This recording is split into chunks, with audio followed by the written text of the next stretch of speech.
So I often get this type of question. Sky, what is the first thing I should be doing to get my ankylosing spondylitis or arthritis under control? So today, I thought I'd make a video about it, and that's what we're talking about. Roll the intro.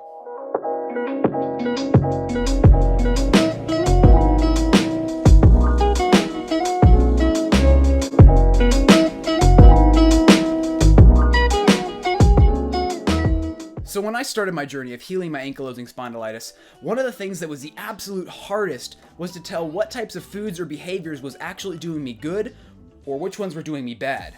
I could never really tell what was helping me or not because I was always quite inflamed with this diffuse source of just inflammation over my whole body.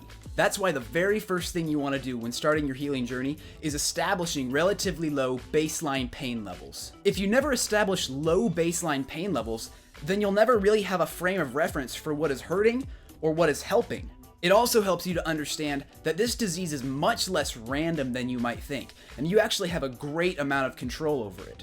I can't possibly get into all the details in this one video, but if you're interested in a detailed plan for healing your autoimmunity, then I highly suggest something called the Pattison Program for Rheumatoid Arthritis. That was the protocol that I followed, and no amount of talking I could do right here could really compare to the comprehensive detail in that package. So establishing baseline pain levels can be such a headache, especially if you don't really know what you're doing.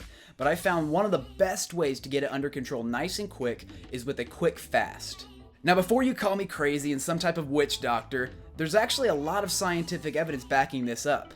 I actually did a whole video about a month ago documenting a short fast that I went on, so if you want to watch that, I'll link that down in the description as well. So most people have never actually went more than like 12 or so hours without food, so naturally, most people are pretty scared of fasting.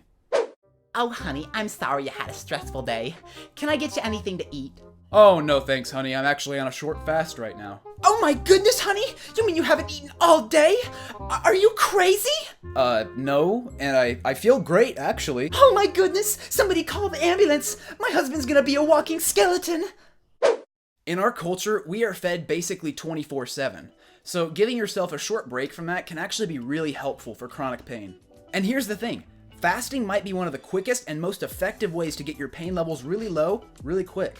I've told this story a couple times on my channel before, but whenever I was really down in the dumps with my AS, and I thought I'd tried everything with my diet that I possibly could, I just said, to heck with it. I'm just gonna eat nothing and see what happens. And much to my surprise, like 50% of the pain just like vanished into thin air after 48 hours.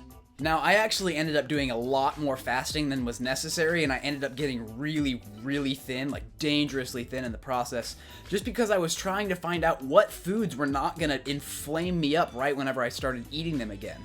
And that's actually the next thing. What kind of foods do you eat to keep your pain levels relatively low after a fast? Again, I cannot recommend the Pattison program enough here for its detailed food reintroduction plan, so check that out if you like.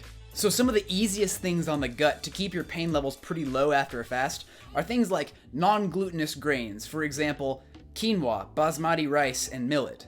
Also lots of non-starchy vegetables like celery, carrots, cabbage, bok choy, as well as things like sweet potatoes, and lots of green leafy vegetables. I know it's super plain and boring, but I promise you don't stay on this type of thing forever. After about a week or two on really simple foods, you can then methodically begin introducing one food at a time. This way, you're in control of as many variables as possible. Also, introducing one food at a time will make it pretty obvious if something triggers a reaction.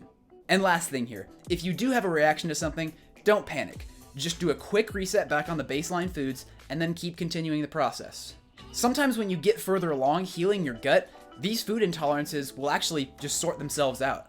This actually happened to me pretty early on with lemons of all things, but now that I've healed my gut quite well, I can tolerate lemons no problem. So that's it. It's a real rough process doing all this trial and error, but autoimmune conditions vary greatly from individual to individual, so it's kind of necessary. In the meantime, if you are struggling with something like this, don't give up or lose heart.